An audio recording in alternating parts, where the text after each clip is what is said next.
Hello मेरे प्यारे YouTube विद्यार्थियों, आप सभी कैसे हैं। आप सभी को इस वीडियो का बेसब्री से इंतज़ार था।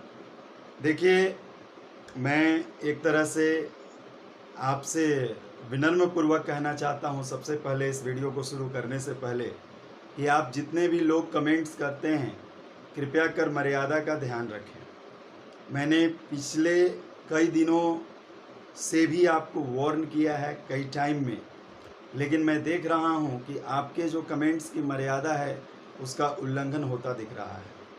मैं आप सभी को प्यार से, विनम्रता से फिर से कहना चाहूँगा कि आप कृपया कर मर्यादित कमेंट्स करें, अन्यथा मुझे सख्ती उठानी पड़ेगी। तमाम ऐसे जो कमेंट्स करते हैं वो ये ना समझें कि उनके कमेंट्स को मैं रीड आउट नहीं करता हूँ। मैं एक एक कमेंट्स को रीड आउट करता हूँ और हर एक का नाम मेरे पास है। अब आप ये सोच रहे होंगे कि सर, ये तो संभव ही नहीं है कि यूट्यूब पे आप नाम से किसी के खिलाफ कंप्लेन कीजिएगा, तो ये आपकी भूल है। There is a provision in the law कि यदि आप अभद्र टिप्पणी किसी भी मीडिया प्लेटफॉर्म पे करते हैं और जो क्रिएटर है, अगर उससे थोड़ा सा भी दुख होता है और उसके सेंटिमेंट्स पे सवाल होता है, तो वो आप पे मानहानि का केस ठोक सकता है। रही बात मेरी, तो मैं आपको बता दूं कि मैंने फिर से कुछ बच्चों की लिस्ट बनाई है जिन्होंने लगातार अमर्यादित कमेंट्स किए हैं। लगभग मैंने 80 से 85 वैसे बच्चों के कमेंट्स बनाई हैं जिन्होंने मेरे मना करने के बावजूद लगातार अभद्र कमेंट्स किए हैं। आपको शायद मालूम ना हो और आपको शायद कानून के बारे में जानकारी ना हो कि आप पे सख्त से सख्त कार्रवाई हो सकती है। आपके नाम से, आपके नंबर से डाटा निकाल कर आपके खिलाफ कड़ी से कड़ी कार्रवाई की जाएगी।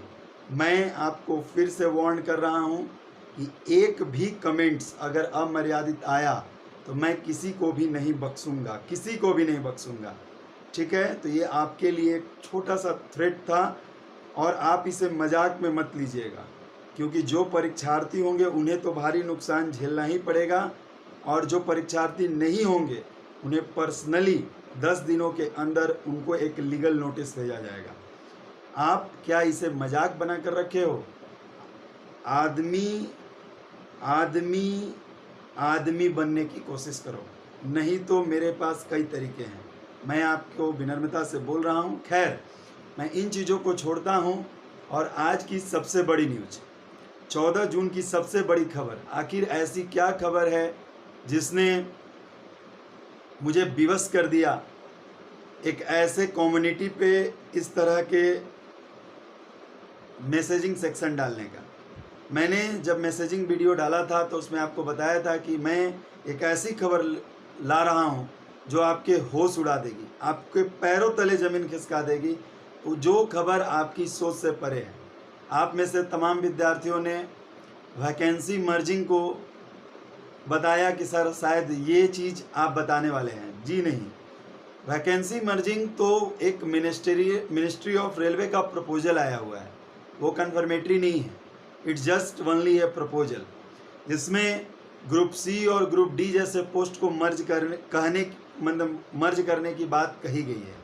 ठीक है, ये केवल एक प्रपोजल है जिसमें ग्रुप सी और ग्रुप डी के पोस्ट को मर्ज करने की बात कही गई है और स्टेशन मास्टर और ट्रैफिक असिस्टेंट यानी कि एएसएम और टीए को भी मर्ज करने की संभावना जताई गई है। ये 100% कन्फर्म नहीं है कि मर्ज होगा ही। एक प्रपोजल मिनिस्ट्री ऑफ रेलवे के द्वारा जारी की गई है, इस पे ये विचाराधीन है, इस पे विचार चल रहा है। देखिए, ये जो कैडर मर्जिंग है पोस्ट का, अगर ये होता है तो कुछ फ़ायदे भी हैं और कुछ डिसएडवांटेज भी है। जैसे फ़ायदा ग्रुप डी वाले ट्रैकमैन का होगा। ग्रुप डी वाले ट्रैकमैन का फ़ायदा नहीं, नुकसान होगा, ये जान लीजिए, क्योंकि ग्रुप डी वाले जो ट्रैकमैन होते हैं उनकी एलडीसी का एग्ज़ाम नहीं होता, यानी डिपार्टमेंटल एग्ज़ाम नहीं होता है, जिसकी वजह से उनको 10 से 15 साल उसी पोस्ट पे रह जाना पड़ता है। ठीक है, तो उनको काफ़ी नुकसान झेलना पड़ता है जो ट्रैकमैन हैं। ठीक है, लेकिन पोस्ट मर्जिंग से क्या उनको नुकसान होगा या फ़ायदा? तो जी हाँ, उनको जो नुकसान होता था अब उनको फ़ायदा होगा। जब पोस्ट मर्ज कर जाएंगी तो उनका प्रमोशन आसान हो जाएगा। ठीक है, तो मैं आपको बता दूं कि ग्रुप डी के जो ट्रैकमैन हैं, यदि ये भविष्य में जो कैडर मर्जिंग का जो प्रोसेस है अगर ये लागू हो जाता है और ग्रुप सी और ग्रुप डी का पोस्ट अगर मर्ज हो जाता है तो 100% ट्रैकमैन को फ़ायदा होगा। वहीं पे अगर हम स्टेशन मास्टर और टीए जो ट्रैफिक असिस्टेंट है, अगर दोनों को मर्ज कर दें तो इनका काम और ज़्यादा लोड बढ़ जाएगा। ऐसे भी स्टेशन मास्टर का जो वर्क होता है वो काफ़ी कॉम्प्लिकेटेड होता है और कुछ पोस्ट ऐसे हैं जिनको मर्ज करने के बाद तमाम चीज़ें जो हैं काफ़ी कॉम्प्लिकेटेड हो जाएंगी। हालांकि ये मिनिस्ट्री ऑफ रेलवे के द्वारा एक केवल प्रपोजल है, इस पर कोई कन्फर्मेटरी न्यूज़ नहीं है, इसलिए मैंने इसको नहीं बताया था। चूँकि ये आपकी राय थी इसलिए मैंने इसको जाहिर कर दिया। आप वीडियो को अंत तक देखिएगा क्योंकि ये वीडियो बहुत ही महत्वपूर्ण होने जा रही है। देखिए, मैंने पहले सेक्शन में आपको बताया कि आप अपने कमेंट्स के मर्यादा का ध्यान रखिए, नहीं तो लीगल प्रोविजन के तहत आप पे सख्त से सख्त कार्रवाई हो सकती है। दूसरे सेक्शन में मैंने बात की कि जो लोग ये मान रहे थे कि सर इस मर्जिंग ऑफ वैकेंसी के बारे में बात करेंगे, जी नहीं, मैंने आपको मर्जिंग ऑफ वैकेंसी के बारे में बता दिया। It's just only A proposal sent by ministry of railway, ठीक है, on it's specific site, it's nothing else. खैर, ये भविष्य की चीज़ें हैं। अब मैं जो बताने जा रहा हूँ वो आपकी सोच से परे है। अब तक की सबसे बड़ी न्यूज़, किसी ने किसी भी यूट्यूब चैनल की इसके पास जानकारी नहीं है, उनके पास इसकी भनक भी नहीं है। आज मैं जो न्यूज़ बताने जा रहा हूँ वो सबसे महत्वपूर्ण खबर है। चलिए, क्या आप तैयार हैं इस न्यूज़ को सुनने के लिए? कभी आपने सपने में भी नहीं सोचा होगा कि रेलवे एक ऐसी चाल खेल सकता है।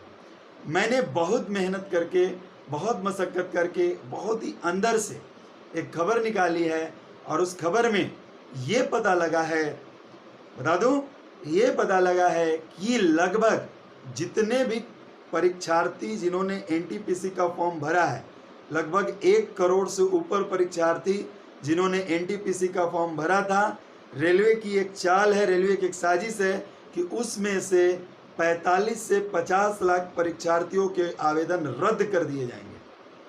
देखिए, रेलवे ने कितना सही तरीका निकाला है। ठीक है, अगर आपका माइनर मिस्टेक भी होता है तो ऑन दैट बेसिस आपके एप्लीकेशन फॉर्म रिजेक्ट कर दिए जाएंगे। यानी जितने भी परीक्षार्थी एनटीपीसी के फॉर्म जिन्होंने भरा है वो मुझे ध्यान से सुन रहे होंगे, आप सुन लीजिए। ये 100% कन्फर्मेटरी न्यूज़ है कि यदि आपने एप्लीकेशन में लेस मात्र की भी गलती की है तो आपका एप्लीकेशन फॉर्म रिजेक्ट होने जा रहा है और आप इस परीक्षा में बैठने से वंचित हो जाइएगा। एक इंटरनल मीटिंग बैठी है और ये बहुत ही सीक्रेट मीटिंग थी और इस मीटिंग के लीक होने की संभावना ही नहीं थी, लेकिन मुझे बहुत मेहनत करनी पड़ी, बहुत मशक्क़त करनी पड़ी।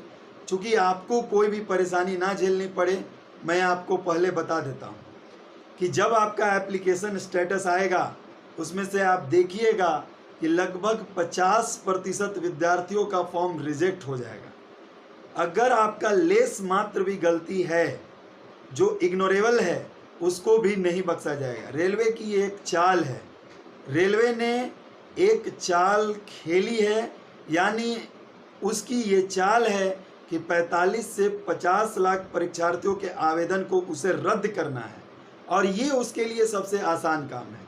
बहुत सारे टेक्निकल एरर होते हैं जो बच्चे फॉर्म भरने समय रखते हैं, जैसे नाम में गलती, सर्टिफिकेट में कुछ और नाम है, उन्होंने नाम में कुछ और भरा है, कैटेगरी में कुछ और नाम है, जैसे कैटेगरी आपने जनरल डाला है और आप ओबीसी के हैं, गलती से कहीं भी स्पेलिंग मिस्टेक हुआ या आपने एड्रेस गलत दे दिया, ठीक है, उसमें भी 100% गुंजाइश है कि आपके एप्लीकेशन फॉर्म रिजेक्ट होंगे। ऐसी तमाम चीज़ें, जैसे आपने फ़ोटो लगाया और फ़ोटो में कुछ ब्लर्ड इमेज आ गया या आपका स्कैनिंग ठीक से नहीं हुआ या तमाम जो आप भर रहे हैं वहाँ पे अगर आप परसेंटेज एक्यूरेट आपने 10th का जो परसेंटेज नहीं भरा, तो ऐसी तमाम चीज़ें हैं जो माइन्यूट से माइन्यूट चीज़ें हैं जिसको इग्नोर किया जा सकता है, उसको भी कंसीडर किया जाएगा और आपके एप्लीकेशन फॉर्म को रिजेक्ट किया जाएगा। और ये 100% कन्फर्मेटरी न्यूज़ है। ऐसा इसलिए किया जा रहा है कि रेलवे नहीं चाहता है कि करोड़ों परीक्षार्थियों का एग्ज़ाम कंडक्ट कराया जाए, क्योंकि उसे काफ़ी मशक्क़त करना पड़ेगा। अगर 50 लाख के आसपास यदि उसके पास कैंडिडेट होंगे तो उसके लिए एग्ज़ाम कंडक्ट करवाना आसान होगा और इसके कई तमाम तरह के फ़ायदे हैं। तो ये जो आपने सोचा भी नहीं था, इसीलिए जिन्होंने भी लेस मात्र भी गलती की है वो आप समझ लो आपका फॉर्म रिजेक्ट हो गया, आप परीक्षा से वंचित हो जाओगे। और ये मैं आपको टेंशन नहीं दे रहा हूँ, ये एक सही न्यूज़ है जो मैं आपको बता दे रहा हूँ। अब मैं आपको चौथा सेक्शन बता दे रहा हूँ कि जो लोग शायद मुझे ब्लेम करते हैं न्यूज़ के लिए, चाहे मैं वो अच्छी खबर दूं या बुरी खबर दूं, जब मैं भी बुरी खबर देता हूं जो कि सही खबर होती है, लोगों को मिर्ची लग जाती है, विद्यार्थियों को। ये चीज़ जान लो कि भैया जो सही न्यूज़ होगी मैं वही दूंगा, और अगर आप अमर्यादित कमेंट्स करेंगे तो मैं आपके खिलाफ सख्त से सख्त कानूनी कार्रवाई करूंगा। शायद आप मुझे हल्के में ले रहे हैं, आप मुझे हल्के में लेने की भूल मत करें, क्योंकि मैंने जो पहले बोला है मैं उस पर कायम हूँ। लगभग 80 से 85 विद्यार्थियों की लिस्ट बन चुकी है। मैं एक बार फिर से उन्हें वार्न कर दे रहा हूँ कि कृपया कर भविष्य में ऐसे कमेंट ना करें। अगर उन्होंने फिर से मर्यादा का उल्लंघन किया, there are so many provisional law, ठीक है, इन द कॉन्स्टिट्यूशन, जिसके तहत मैं आपको फंसा सकता हूँ। फंसाने की बात यह है कि यदि आप किसी के आत्मसम्मान पे ठेस पहुंचाइएगा कमेंट्स करके और गाली गलौज करने का प्रयास कीजिएगा, आप दूसरे यूट्यूबर्स को कर सकते हैं, मुझे नहीं। यदि आपने तनिक भी मर्यादा का ख्याल नहीं रखा तो मैं आपसे वादा करता हूं, आप करके देखो, 10 दिन के अंदर अगर आपके पास लीगल नोटिस नहीं जाता है तो बोलिए। और जो परीक्षार्थी हो वो भी ध्यान दे कि आपकी परीक्षा रद्द हो जाएगी। और ये मैं दावे के साथ कह रहा हूँ, आपका काम है वीडियो को देखना, उस पर कमेंट्स करना।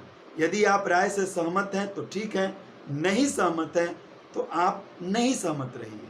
उस पर आपका कोई हक नहीं है कि आप अमर्यादित कमेंट्स करें, क्योंकि मैं एक लीगल यूट्यूबर्स हूँ। मेरा चैनल एक लीगल है, लीगल डॉक्यूमेंटेशन के तहत बनाया गया है। मैं एक ऐसे पद पर हूँ जो कि एक लीगलाइज्ड पद है, और अगर आपने उस मर्यादा का उल्लंघन किया तो आपके खिलाफ सख्त से सख्त कार्रवाई होगी। तो जो बड़ी खबर थी मैंने आप तक पहुंचा दी। बड़ी खबर यही है कि आपका 45 से 50 लाख फॉर्म रद्द होने जा रहा है, और ये 100% सत्य है। अगली वीडियो में जब लाऊंगा तो मैं खुलासा करूंगा कि आपका एप्लीकेशन स्टेटस कब आएगा एनटीपीसी का, और मिनिस्टेरियल एंड आइसोलेटेड कैटेगरीज का एग्ज़ाम कब होगा। तो ये बहुत महत्वपूर्ण वो भी खबर मेरे पास आ चुकी है, लेकिन मैं इसका खुलासा 18 जून शाम 4 बजे करूँगा। 18 जून शाम 4 बजे एनटीपीसी का एप्लीकेशन स्टेटस कब आएगा और मिनिस्टेरियल एंड आइसोलेटेड कैटेगरीज का एग्ज़ाम कब से होगा। तो आप तमाम लोग जिन्होंने मुझे देखा, आप सभी का तहे दिल से शुक्रिया।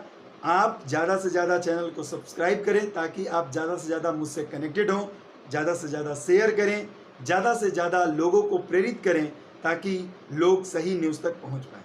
आज की वीडियो के लिए बस इतना ही। Thank you.